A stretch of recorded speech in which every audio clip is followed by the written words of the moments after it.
feel his energy. I know he's happy.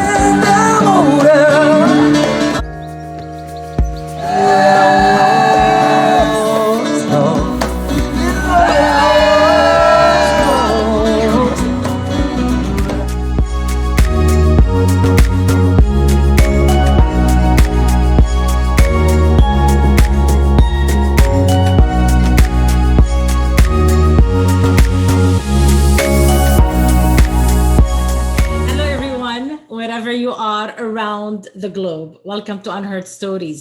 I am Lubna Hassaniya and I come to you from spectacular Southern California. My guest today, Rudy Seikaly, will be sharing with us his amazing inspirational journey of resilience and triumph. I'll start by welcoming the dignitaries sitting on the call with us. We have His Excellency Gabriel Isa, former Ambassador of Lebanon to the United States. His Excellency Jean Macaron, former Ambassador of Lebanon to Kuwait. Councillor Mirna Khawli, former Consul General of Lebanon to LA. Councillor Ghassan Abdel Khaliq, former Chargé d'Affaires of Lebanon to India. We also have Honorary Consul of Lebanon for the Greater Cleveland area, Mr. Anthony Asher, and Honorary Consul of Lebanon to Tahiti, Mr. Joseph Maroun. Princess Hayat Arslan and Honorable Judge Tony Raphael, thank you for honoring us with your presence. It is so good to see all of you. We've been often warned that loss and defeat are not a probability in life, but most likely a certainty. Nevertheless, it remains impossible to be physically and mentally ready for such setbacks or to realize how hard it is to pull ourselves up when they knock us down. Truth is, facing defeat and feeling defeated are two different things. My guest today, Rudy Seikaly, faced loss and adversity, but gained the ability to connect with life on a whole new level. Love and giving became his way. He realized that when he gives, the universe reciprocates, and the positive energy he puts out comes back full circle. He knows what he wants, and he knows what to expect, simply because he is willing to give equally. Today, Rudy Seikaly is the founder and CEO of MCN Build, a company focused on building schools, libraries, healthcare centers, and more, co-locating facilities to serve community members of all ages. His approach promotes educational excellence, wellness, and lifelong learning. Through MCN Build Foundation, Rudy and his team extend humanitarian help to underprivileged communities here in the US as well as abroad. The foundation builds schools and libraries and supports a multitude of nonprofit organizations. Ladies and gentlemen, let's welcome Rudy Seikaly to Unheard Stories. Hello, Rudy. Welcome to Unheard Stories. Hi, Lubna. Thank you for hosting me today. It's so good to have you with us. Thank you. Thank you. Well, Rudy, you are endowed with a can-do attitude. You have a positive outlook on life. You are eager to explore, to take what life throws at you. You turn it around to benefit those around you. You had to leave home at the age of 15 after harm had befallen you. You ended up at a boarding school in Massachusetts. And at the time, you didn't even speak a word of English. Can you share with us the circumstances around these pivotal moments in your life and how you propelled yourself forward? Sure. So a couple of years before the incident, I had traveled to France with my family for a year and a half, where I attended public school in Bordeaux. And then we returned to Lebanon thinking things had gotten better. And unfortunately, the war was raging again. And I had an unfortunate accident and got a bullet in my knee, which sort of expedited my travel to the US, since as of Monday of the following week, my mom had me on a plane and to visit an aunt in upstate New York in Syracuse. And then a couple of months later, thinking I was going back to Beirut, my father called and said, hey, I couldn't go back. The airport and the port were closed, and that I should consider going to boarding school to meet up with my cousins in Massachusetts. And that's where the journey began. And how was it at a boarding school when you didn't even speak the language? It was quite an experience. I went from a child of war to American literature.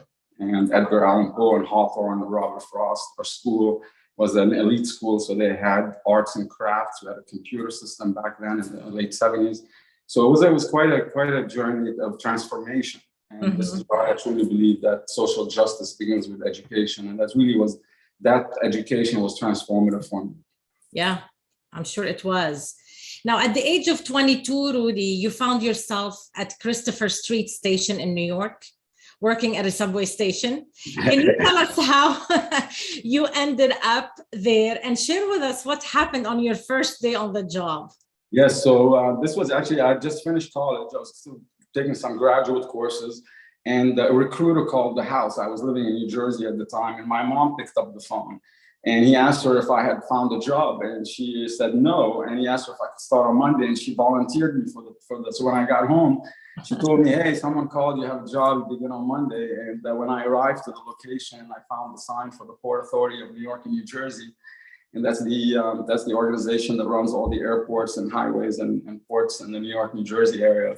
And they wanted me to go and work on a subway station in New York City on Path, right by the World Trade Center, called Christopher Street Station. And the engineer prior to my arrival had quit and left the drawings in a closet in the subway station. So they gave me a walkie-talkie, a PA engineer badge, so I can travel on the trains for free. And basically, I went to the subway station to pick up the drawings, and they were waiting for me about 150 union men. All with their lunch boxes and whatnot. And these are like the tough immigrant New Yorkers, I had no clue what was going on. And this is really this experience going at 15 to boarding school, and this experience of running New York I had a lot to do with my ability to become a self-starter, right? I had to quickly engage the 115 men, and they were almost all men at the time, and engage and learn and get them to accept me and start teaching, because they had a lot more experience than I did. And then within a month or two, we had the station humming pretty well. And one of the coolest things about this job, like you mentioned, was that was safety. And the tracks of the subway system were all electrified. And so my main role was to send an electrician down to make sure the tracks were clear before the men can work. And I love that moment in the morning at 6:30 when everyone's quiet, waiting for me to give the go-ahead, and all the guys are just anxious to get to work, and I clear it and they go. Yeah. That was really a moment that was very hard to explain to friends and family when they were trying to convince me to get out of the tunnels, at some point. Yeah. It was just magic in that. And all that fresh out of college, right? Yeah. Well, I find that story very refreshing, Rudy. You rose up to the challenge, and you came back the next day, didn't you? I did, except I came back with a pay raise. I did call the recruiter that night, and I said, "Listen, I'm in the tunnels all day. I found out the other engineers, because I was an immigrant at the time, and I found out they were getting paid high, and I requested a pay increase, which they gave me, and I came back to work the following day." Yeah, good for you. Good for you. Yeah, yeah.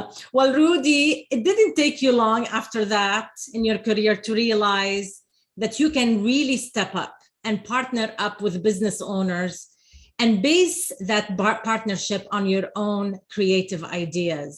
What inspired you to take on such a challenge? Well, prior to that, I had a job in New Jersey as an inspector, working for a multitude of counties in New Jersey that didn't have their own engineering department. So they had a consultant come do their engineering work for them, and I was doing that. So I would go visit job site to job site to job site, inspecting other developers' work. And these were big developers doing massive development. And I got to interact with them whenever I would visit the job site before I would clear them to pour concrete or whatever they were doing that day. Would engage the owner and walk around the job site and get to know him a bit better. And then, within a small period of time, I came to the realization that, hey, wait a minute, I can do this. These guys don't have any magic wands. They don't have any Superman capes on. They're just, people doing hard work, and we're in the right place at the right time. So that experience gave me a lot of motivation, and I felt confident that I can do what these developers were doing at the time. Mm-hmm. Yeah, and you were determined to grow and succeed, Rudy. Definitely. You saw a great opportunity to go back to Lebanon in 1995 and help rebuild Beirut after the civil war. Now, the way you did it was so unconventional. You created something huge with only your mind as your asset. How were you able to score and accomplish such a monumental project in Beirut's Central District? In 1995, when the Beirut reconstruction began, there were 4 test pilot buildings being modernized in historic BCD, or the Beirut Central District, because Lebanon at that time had no experience in doing historic restoration. Mm-hmm. Most of the buildings in the past would get demolished, as you know, and they would rebuild new buildings. But in this case, this was Solidaire, it was very historic. And so there was the idea of historic preservation, and no one really had experience. So when I found that out, I flew back to the United States after visiting Beirut, and I attended the World of Concrete Convention in New Orleans. It was the largest concrete exhibit in the world, and really got into the details there, and took some seminars on concrete repair and historic restorations, and bought a lot of specialized equipment like shotcrete machines and injection machines for epoxy, just in order to clean the steel and repair concrete. Those very, very specialized products, and brought them back, the equipment back with me to Beirut. And then I went and presented to all 4 contractors that had those 4 test pilot buildings. So at the time, Solidaire had spread the work so that there were 2 Christian contractors and 2 from Saida and Tripoli. So I had all 4 of them kind of hire me, basically. Mm-hmm. And it really started by writing the specifications of concrete repair. Here, I got to give a shout out to a friend of mine who was a childhood friend. He's a brilliant engineer in Lebanon named Karim Karam. At the time, I went to him and I said, hey, can you help me draw some pictures of this idea I have about how we repair concrete? And so he helped me draft what I had in my mind, and we presented those to the consultants, and they all spec'd our products and our methodology on their drawings. So when it came time to execution, they all called me. Mm-hmm. And, and that was fun, because at the time, Solidaire was at a standstill. And so the only men downtown were my guys. And we had just come from the US, so I had a bit of marketing and BD. And so I had all blue uniforms with a logo on the back. We had hard hats. I bought boots. I mean, the workers used to come with sandals to the job site. So we brought boots. And that became sort of our standard. Once we gave someone boots and a hard hat and a blue uniform, that means he's fixed. He's with us now. He's a full-time employee. So it became sort of a reward thing. And so for a couple of years, or let's say about 1.5 years in downtown Beirut, all you would see were blue men with high-tech cements uniforms. We started with those 4 buildings. And then eventually, as the historic restoration of all of Beirut kicked in, the private owners started calling, and Solidaire, of course, engaged us on more buildings. And then it was just like being a kid in a candy store. Yes. It was building after building after building. Yes. Until we completely finished Foch, Alembi. If you know the municipality of Beirut, the parking lot of downtown Solidaire. These are all projects that I worked on in the days. And we're very, very critical projects, because we were going below sea level. Mm-hmm. We had archaeology, Roman ruins under the buildings, mosaics. It was a really right out of a movie with Indiana Jones. Yeah. A treasure box. Yeah. Lots of cool stuff. We did have an archaeology person. He was a Dutch gentleman who rode his bike around downtown Beirut at the time. And part of the thing is we had to call him whenever we hit archaeology. He was a really good guy. Yeah. If it's something very serious, he'll pull us off the job and do his thing. Otherwise, they just map what they found and they would let us continue work. But it was really an incredible, exciting time to be in Beirut at the time of the reconstruction. Mm-hmm. And after Beirut, other projects started emerging, and you started getting. Yeah, there was fun stuff. One of my most favorite projects to date, I would say, is by far the téléphérique, or the funiculaire that takes you up to Harissa, where the Virgin Mary stands atop the mountains there. And the Boulos family, who owns the téléphérique, reached out and asked me if I could come and rebuild or repair the tracks that lead up to the Virgin Mary, because they had deteriorated with war and weathering and all that good stuff. And so it was a really special project, because we had alpine gears that I provided with my team. It was like rock climbing, really, because it was a very steep slope. And we did a surgical job by removing the old concrete, planting new steel, and then rebuilding it, and then eventually it opened. And I love the project because it takes people to the Holy Mother, and very special place. Yeah. Casino of Lebanon is another cool project. I was there, and we did a lot of structural restoration as well for them. That was kind of a fun project. There are a lot of other stuff in Jaita, water tunnels to bring water into the city of Beirut. We were working with some Italian firms. I also worked with a German, in a joint venture with a German company called Bauer, where we did all of the tunnels in Beirut. So with Bauer, I worked on the holiday tunnels, the ring tunnels, all of the buildings that you see along the tunnels in Beirut, the triple deckers. We did all of the structural remediation work so that the building can stand while we're digging below its foundation. So it was quite a bit of structural, complex work that went on at the time. It was kind of fun. The reliability is very high, right? Yeah, because we were basically going 10, 20 feet below a historic building's foundation to build a tunnel, and we need to maintain it. And so that was our specialty with the German company. Well, congratulations. Yeah, congratulations on all that, Rudy. There's also a project that I'm really fascinated with you did in Faraya. Oh. The reason why I'm fascinated is that because you worked on securing the green open space first. You planted 300 cedar trees before you started putting concrete there. And this is, I believe, the manifestation of the true love you have for Lebanon and the permanent dedication to your country. Those cedar trees will be there for thousands of years. They're really grown now. They're about 20, 25 meters, some of them. And I planted those 25 years ago, so they've grown quite a bit. That's awesome. Faraya was a unique project because at that time, the hotel wasn't built yet. And Faraya was really a sort of a very remote area that was very secluded for those skiers. And so when I went up to build on the land that my mom had owned with a neighbor of hers, they had bought this property up there. And I did a deal with them. I told them, listen, now let me build up this project for you and I'll give you some chalets in return. And they agreed.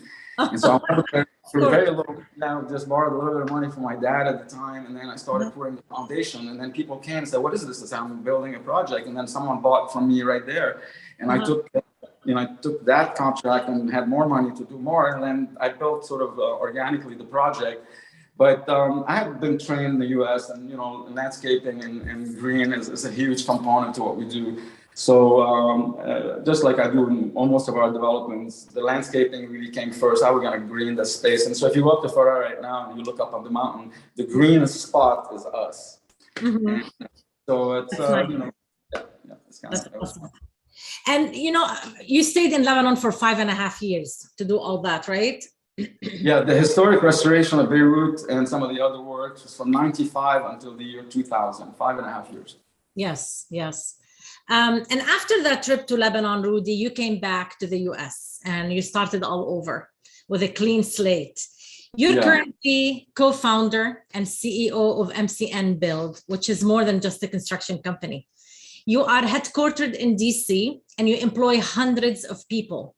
There's so much to discuss here, Rudy, but I would like you to start, please, by sharing with our audience what the letters MCN stand for and the cute story behind the name. Oh, okay.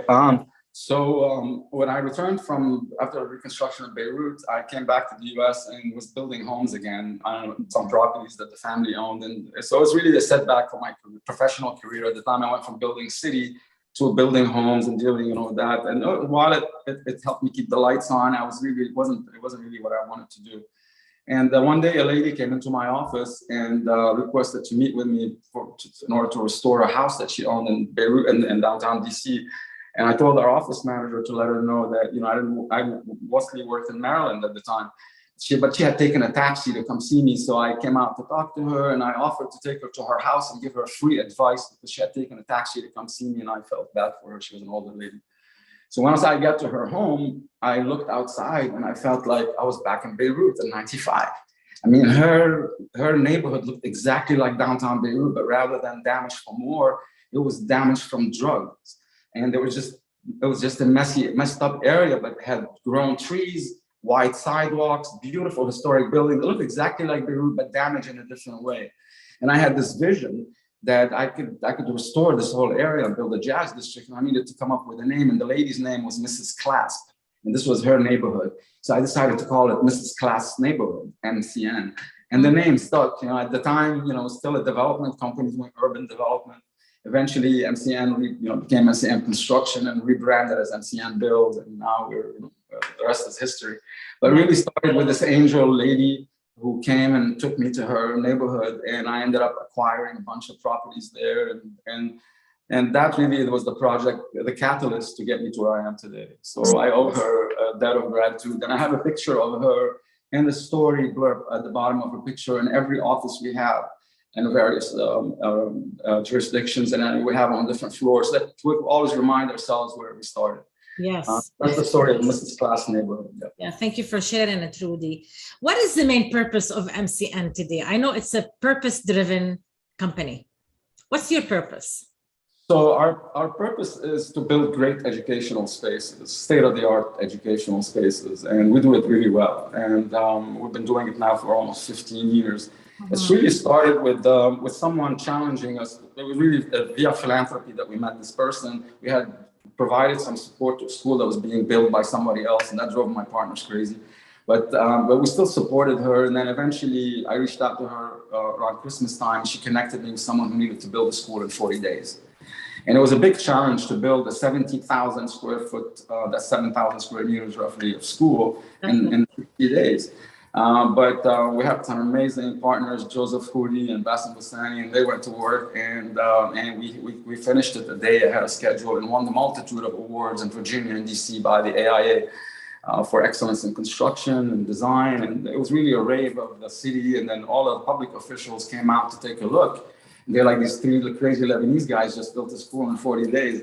And so they sent us an entourage of the head of reconstruction of the city. God rest his soul. His name is Helou. He's not with us anymore. But he came to our site with an entourage of about 3 vanfuls of people and started walking our building and yelling at his people, look at the lights, look at the color schemes they use, look at this. And he kept turning to me and Joseph and saying, can you do this again? And we're like, yes, absolutely, sir. He goes, how do you do this? A lot of upfront planning. And that's what happened that next summer. Washington, D.C. began what's called the phase 1 modernization of all the public schools in the city. It was a $5 billion program that went on for 10 years. And they chose us along with 3 multi-billion-dollar companies to do the first phase 1s. And we just really did a great job there and dispatched a team, in fact, to help one of our competitors finish his project.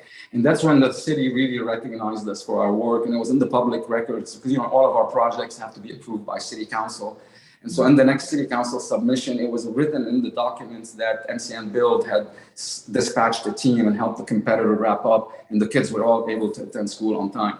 So that Saturday, I got a lot of phone calls when we finished that school. People asked me to turn on the television, so I did. And here in the morning, it was school opening day. The mayor of Washington, D.C., with the chancellor of the school systems were announcing school opening. Right behind them was the MCN sign. Yeah. And that's when I knew we were in the right place at the right time. And since then, it's been just, without looking back, we're now by far the most respected regional school builder. We've completed over 250 campuses. So we have a reputation for finishing on time, on budget, and that really goes a long way here in the city. Yeah, and you do realize that public schools and public libraries contribute to social justice. You mentioned it in the beginning. Well, they're the primary area of social justice occurs, right? Because it begins with education. If you don't teach equally, then you can't equally compete because the ground is not level. Education levels the playing ground for everyone. If you have the same education, then you can compete equally. Otherwise, there's no chance for people to pull themselves out of poverty. Yes. And so, and the other thing with schools and libraries is that it's time critical. We can't just say, hey, sorry, we're behind a couple of weeks. Schools have to open on August 15th. There's no ands, ifs, or buts. And these are massive projects, hundreds of thousands of square feet with a lot of moving parts.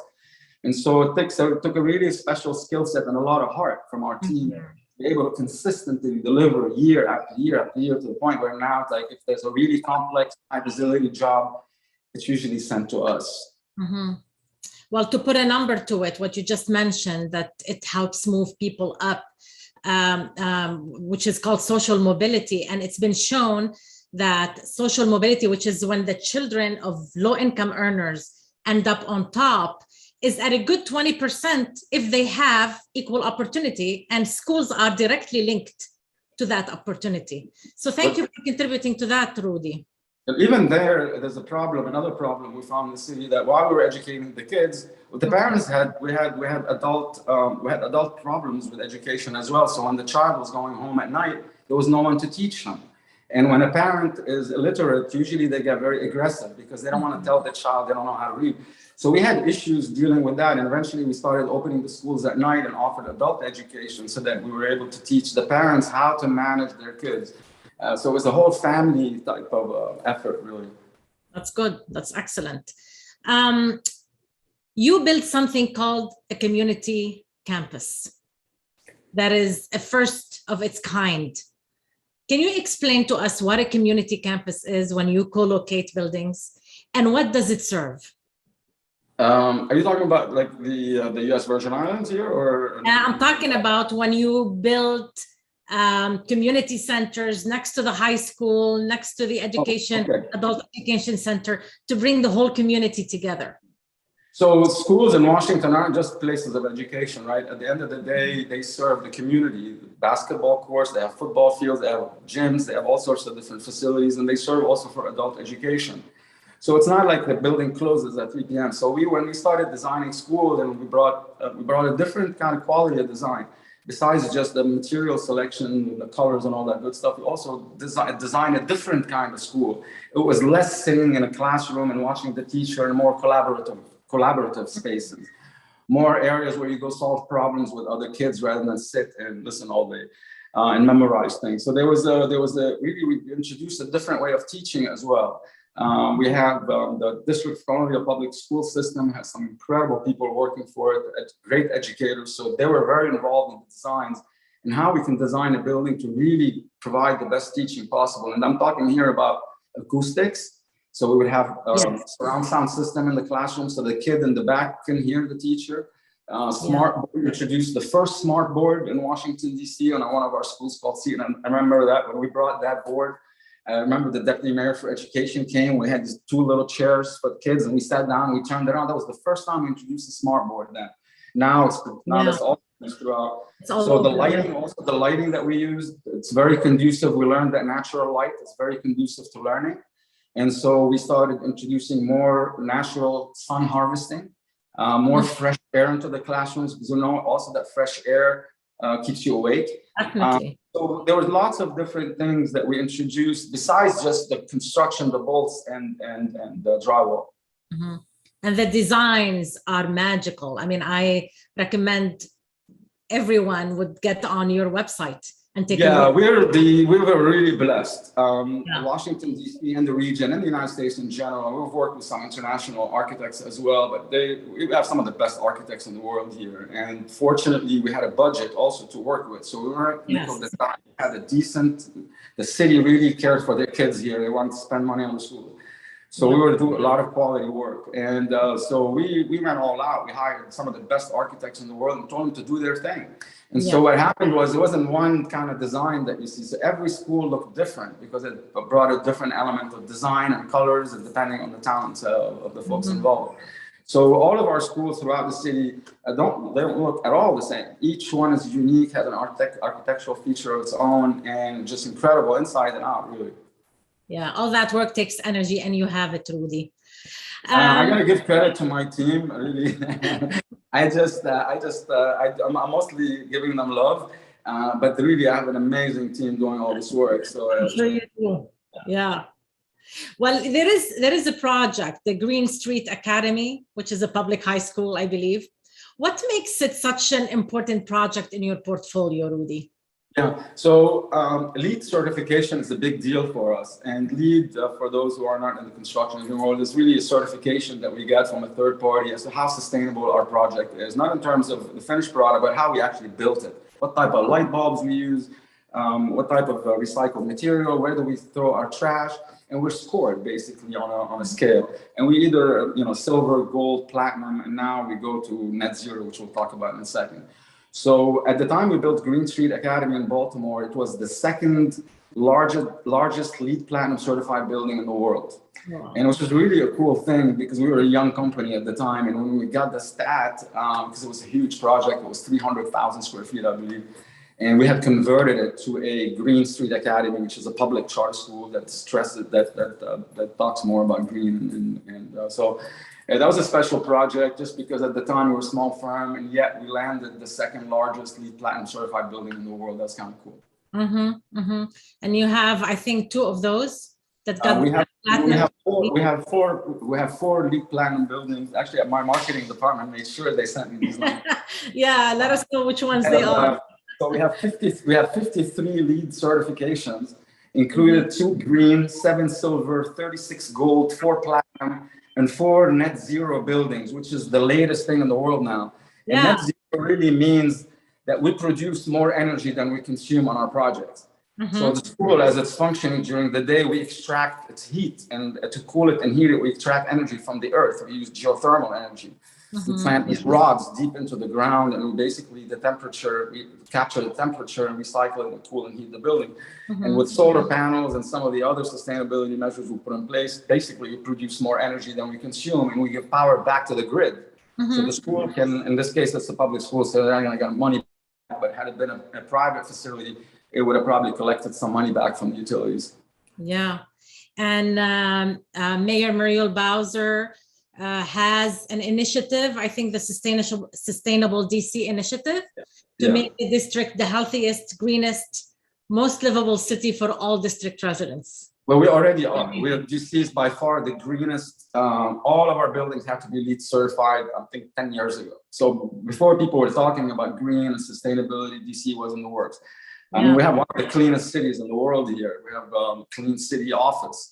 The city is really run very, very efficiently, very well here. It made it a lot of fun to grow and do the great work that we did. I got to give credit really to the ecosystem that was provided to us here in Washington, and how well we were received. And once we were delivering well, they just embraced us like their own children, really. And we're the local builder, basically. And we're 3 Lebanese guys, you know.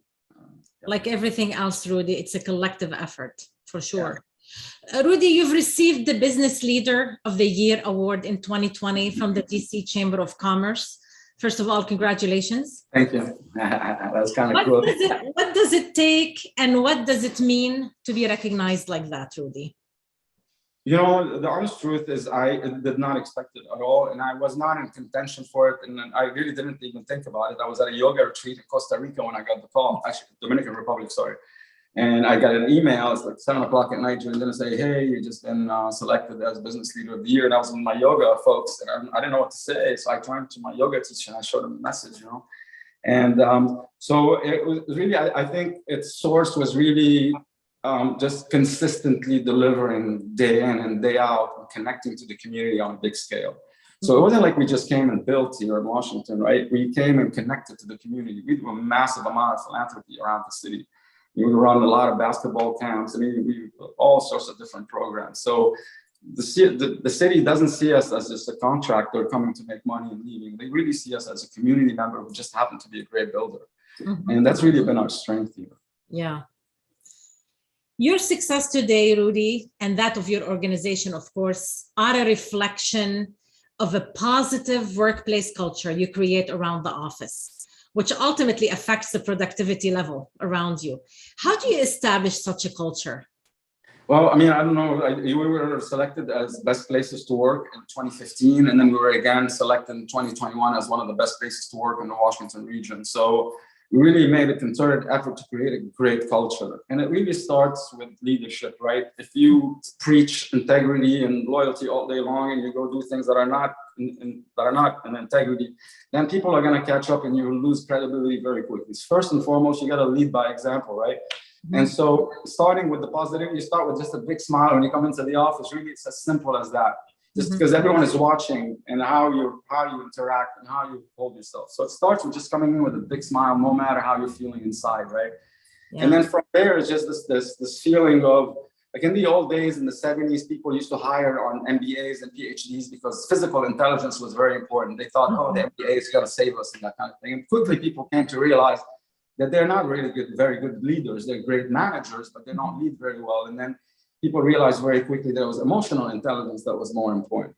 Well, we've taken it to a whole other different level here, and I call it soul intelligence. And this is the idea of loving the people you work with, not just simply going to work. If I don't love the people I work with, if I don't love my client and love my team, I have other things to do. I don't have time for this. So the concept is once you go in with this attitude that you really love the people you work with, then you start caring for them in a different way. You start you're not looking for them to make mistakes anymore. You're looking for them to grow and get better. And once they notice that you're looking out for them, then they start becoming more loyal. And so it's not a selfless thing. Creating a positive atmosphere of fun and creativity and integrity is actually good business. Yes. A lot of think it's a perk, but I think it's a necessary part of business. Yes, so you took it to a whole new level. You basically put IQ and EQ together, and you factored in love, and passion, and intuition, and wisdom, and all that, which is definitely a plus. Look, the leading with love was a very very courageous thing to do, because it's counterintuitive. Growing up, I was very mistreated in different companies that I went to. I remember, someone letting me go somewhere and didn't pay me on time, didn't pay me properly, or someone kind of mistreated. I remember those moments where, and I just, when I had an opportunity to do my own thing, I just didn't want to repeat that. I wanted to give my people like the best things that I've experienced, and I wanted to make sure that they didn't experience the things I thought were demoralizing. And so it all really started with that. What makes me happy, I want to pass on to others. So we have yoga in our company, we have a microbrewery, we have a massage lady comes and de-stresses the guys. And the whole point is to make my people happy so they can perform better. Exactly. It's good business. It's not selfless again. Good way of thinking of it. What does success mean to you? And when do you consider yourself you've succeeded at something, Rudy? I would say success is when you are living your God-given mission. And when you're on that mission, and when you're serving the Lord, because you feel sort of the Holy Spirit inside of you all the time, and a special sensation of joy that just doesn't leave. And I feel that all the time. So I know I'm in my mission, and that's what really makes me successful. I feel good inside all the time. So I think it's about connecting your thoughts, your actions, and your beliefs that once they're all aligned, then success. If they're out of line, then you're gonna be running in circles. Yes. But once you line up your thoughts and that's it. There's no stopping you at that point. Good. Thank you for sharing that with us, Rudy. Rudy, you are who you are today, not only because of how you were brought up or your family or your belief system, what you just shared with us, but also because of life and what it has taught you so far. You experienced the worst kind of loss, the loss of your son, Chris. Now, I can only imagine, Rudy, how horrible an experience that is. I have 2 children myself, and I cannot even let my mind near that thought. How did that experience transform you, Rudy? And what helped you prevail where others fail? I believe it made me fearless. The only thing I feared in life prior to losing Chris was really losing him. That was my only loss since he had cancer at 17. So that was really my only fear in life. And when it happened, I sort of lost all fear. Yeah. What's really helped me a lot in dealing with this was my deep faith, and the fact that I do believe that he is risen, and there is life after this life, and we're here just temporarily to clear our soul, and then we go on to another life. And I know he's there, and I believe that deep inside my heart, and so I'm in communication with him all the time. I feel his presence everywhere. And without really the faith, it would have been very, very difficult to navigate this very difficult journey. With his loss, I really lost the biggest thing in my life at the time. He had been an emotional support of mine, a friend. We went to Burning Man together. We were inseparable for 7 years after he was diagnosed. So his loss was very hard, but it taught me about non-attachment. Because after an experience like this, you realize that you just stop grasping anything, and you understand that everything is passing in life. And when things are good, enjoy it. And when things are hard, then you know it's gonna pass. You just wait for it to turn around. And so I think I feel more fearless today than I ever had before, because I don't have that fear of losing it anymore. And at the same time, I truly believe he's somewhere better, and we do communicate often together, because it was not the normal course of event that I'm the one who's supposed to go first, and so now he went first, and I won't be able to. He can see me, I can't see him until I go to him, and yeah. So yeah. Well, there is a saying Rumi once said, and I love this quote. He said, "Life is a balance between holding on and letting go. And I think you've found your balance, Rudy. Your son. I mean, they talking about success earlier and how that ties into this, right? I mean, success really is also how hard you can get and still get, how hard can you get hit and still get up and walk, right? It really gets down to that, because the only time you really lose is when you stay down. But once you get that energy back and say, you know, there's a reason for everything, even that loss had some reason. The Lord knows better than me. I'm not going to argue with it. This is the circumstance I'm dealing with now. Let's figure it out. There's nothing I can do about it. Yeah. There's nothing anyone can do. Rudy, your son left a video behind. In it, he said, and I quote him, "If you are upset with the world, then go help somebody else." Has it been your motivation all along to help people?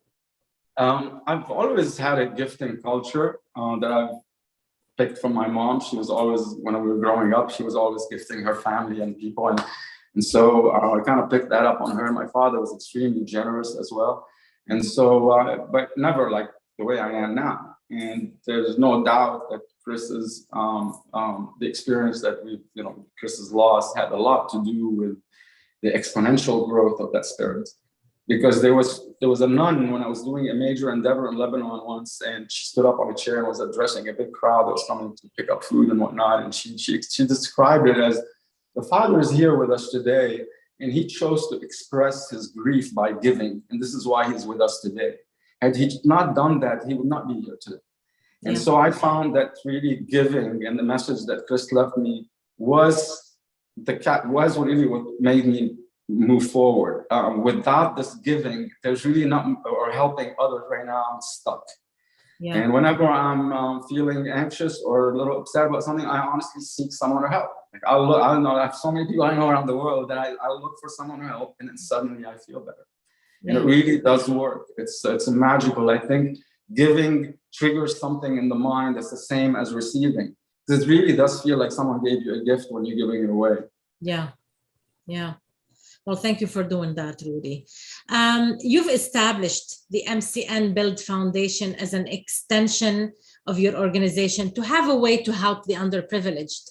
Now, besides helping locally, your humanitarian efforts reached countries such as Lebanon, El Salvador, and Ethiopia. You and your partners you ran a study, which I find interesting, and you found that the money you put into philanthropy is directly proportional to the success of your company. No doubt about it. Yeah. And I can say that affirmatively to all the young folks listening that are thinking about starting a business and whatnot. If you want to succeed, you need to tie your business to something that benefits society, right? Even if it's a small percentage of your volume or net, it's got to tie into a good works. And then the universe will conspire to make you successful because you're a good conduit. If you hoard, you're cheap, you're greedy, you don't distribute properly, the universe stops sending you goodies because you're not a good conduit. But if you distribute properly, you take care of those around you, then your abundance is flowing. Yes. And I've discovered, and there's a lot of stuff you read in liturgy and Solomon's Proverbs that is so true. And, about the cup never running, or the cup always overflowing. No matter how much you give, it doesn't run out because it's goodness. So I truly believe that our giving is a major component of our success, not the other way around. We had team members at some point used to think, oh, we're doing so well at work, that's why we do philanthropy. And I would always correct and say, you're getting it wrong. It is philanthropy that's making us grow. By doing good works, the universe is sending us more resources. And the more resources we have, the more good things we're doing. And so we're riding this virtuous wave.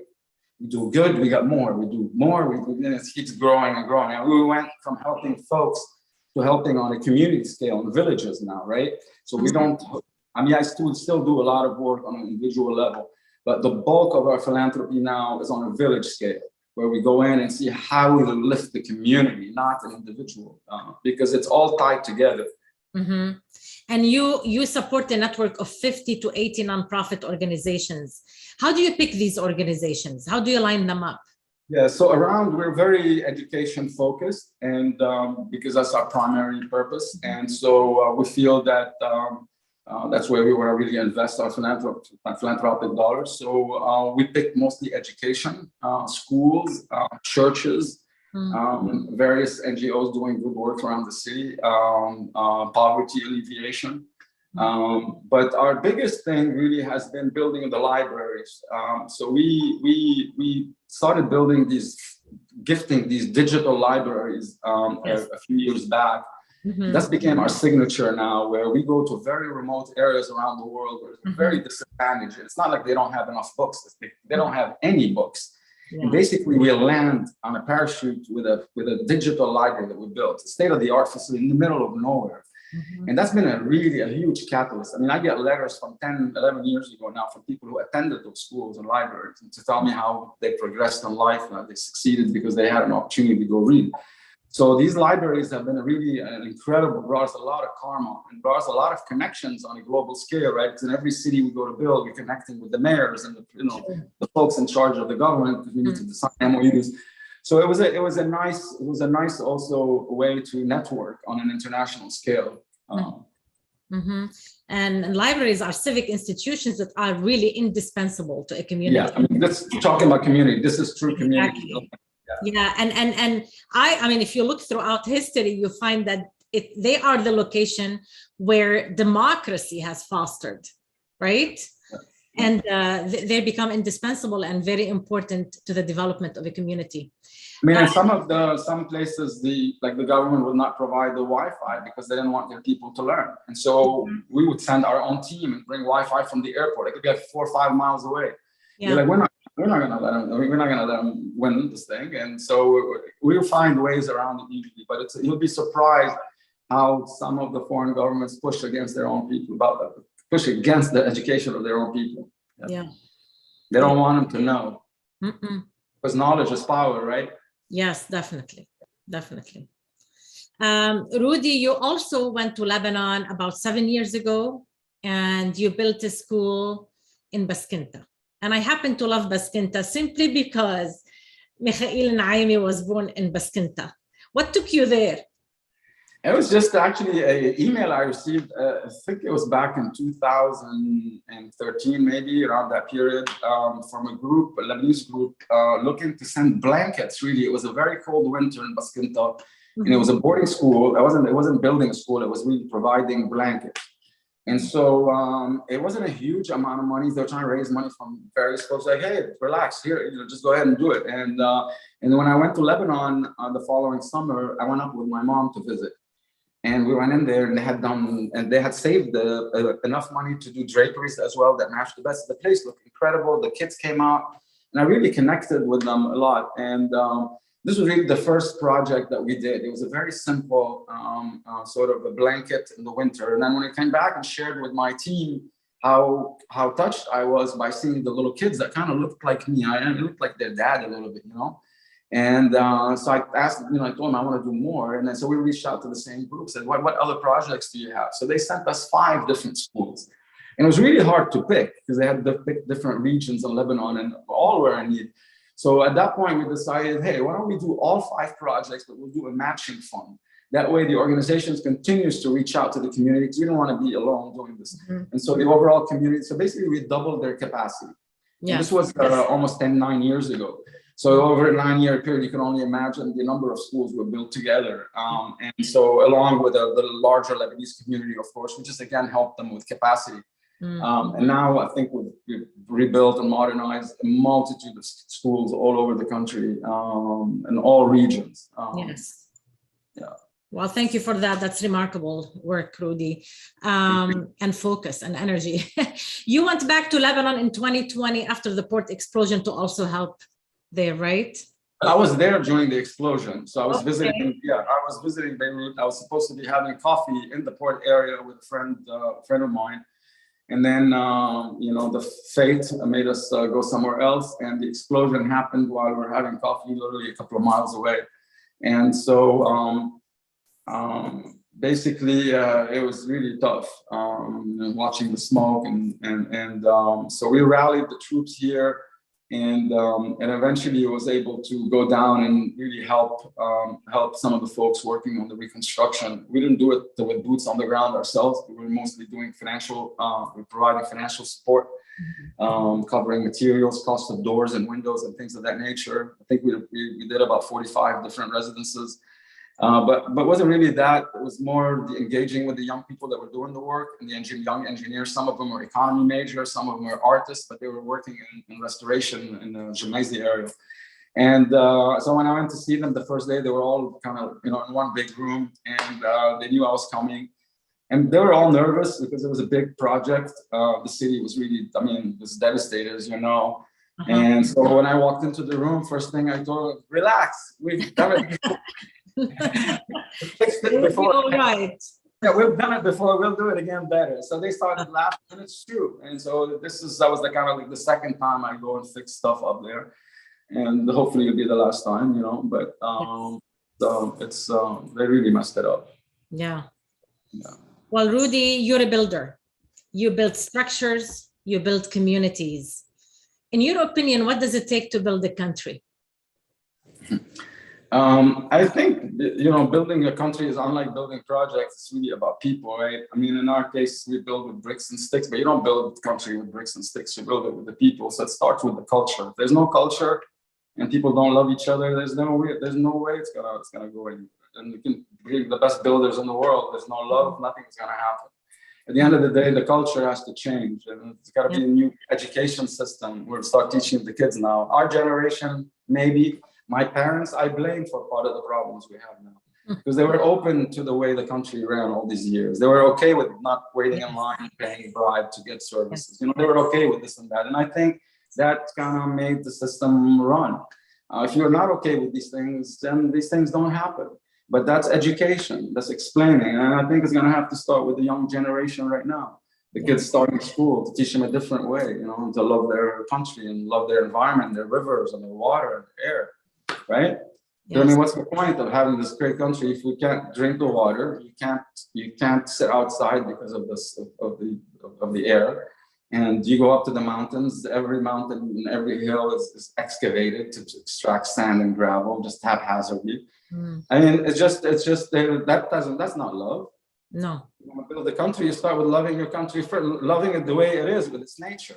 Then you think about what you're going to add to it. You don't start by destroying the nature and then look to see how you're going to put a couple of buildings on top. So I think really to build a country, you got to start with building the people. Definitely. Every citizen is responsible. We're all responsible. Yes, and not just the government. And I want to end by quoting. The government is the product of the people. Definitely. It reflects the people. They're God's chosen. They're chosen by God at the end of the day, right? Yeah. And so who brought them to power? It's the people. It's our choice. They reflect the people now. And if you want leadership of integrity and honesty, and then you need to have people who are people of integrity and honesty. It's got to start there. Definitely.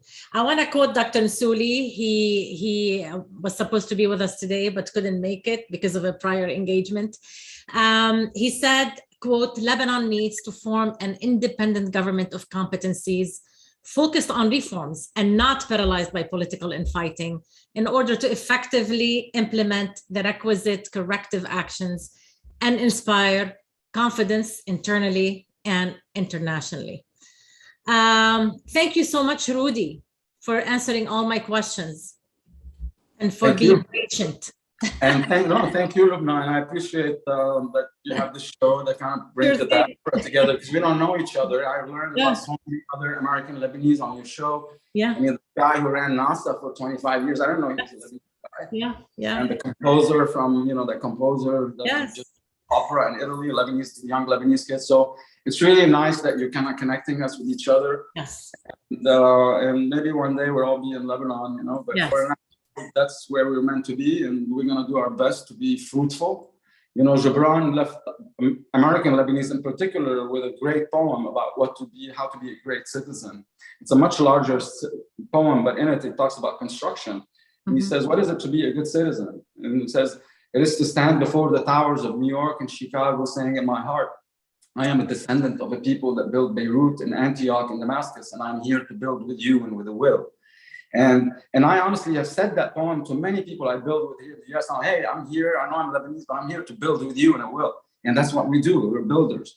And so it's nice of you to kind of bring us together. Thank you. Thank you. Yeah, thank you, Rudy. Can we now take a few questions from the audience, if you don't mind? Sure. Yes, well, to those in the audience, if you wish to comment or ask a question, please leave it in the chat box or raise your hand using the reactions button on the bottom of the screen. I have one from Kareem Jawdi to everyone. Thank you, Lubna, for organizing this. And thank you, Rudy, for sharing with us some of your experience. Your Excellencies, Isa and Macaron, and Your Honor, Mirna Khawli, great to know you are well and look forward to seeing you again. Nelly Regina, Dr. Regina is saying, thank you, Rudy, for taking on this interesting life journey and congratulations on your success. How do you see yourself 5 years from now, Rudy? Personally, and in terms of contributing to the community in USA and abroad. So as you know, philanthropy has been a huge part of my life, and I am doing mostly, I would say about 50% of my time now is spent on philanthropy, and then the other 50% on supporting my team. I'm hoping that in the next 5 years, I'll be doing more, my percentage of my life in philanthropy, maybe more like 80%. I'm currently building a village. It'll be the first village of its kind in the world. It's the first sustainable village, building it on an island called St. Croix in the US Virgin Islands. And it's going to have a town square, a church, and a school, and residences, and artist studios, and businesses. I mean, it's a whole village, but we're building it with the sustainability in mind. We'll have 150 people live in it, and we're hoping it will be a model of the future where we would sustain ourselves, we grow our own food, cultivate our own energy from the sun and from geothermal, get our water from desalination, how we get, so we're working on that project. I'm hoping to be living in that village 5 years from now and enjoying. And hoping to model something that I can duplicate around the world by creating these sustainable mini villages, and starting with the first one now. So I'm hoping that 5 years from now you'll find me there. Yes, that's nice. Hopefully we will. Rudy, for those who are looking to get advice from you, how can they reach you? I mean, you have my email, and on LinkedIn, I guess, is a good way.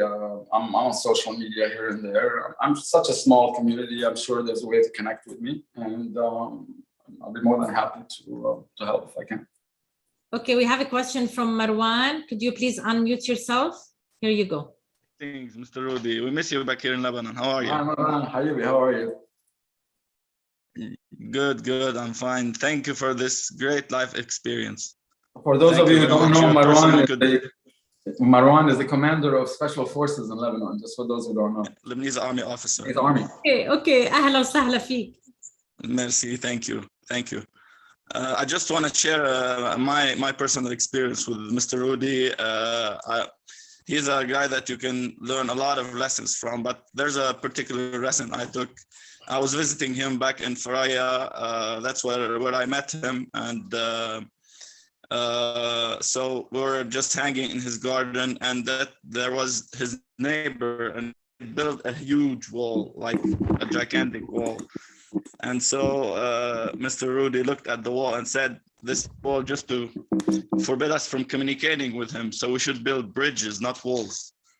So that's a very important lesson I learned from him. Thanks, Marwan. Thank you so much for hosting me. I appreciate it. Of course. Thank you for being with us. And keep taking us higher, please. Keep up the good work. Unheard Stories is a monthly event. It falls on the last Saturday of every month. My next guest comes from the realm of astronomy.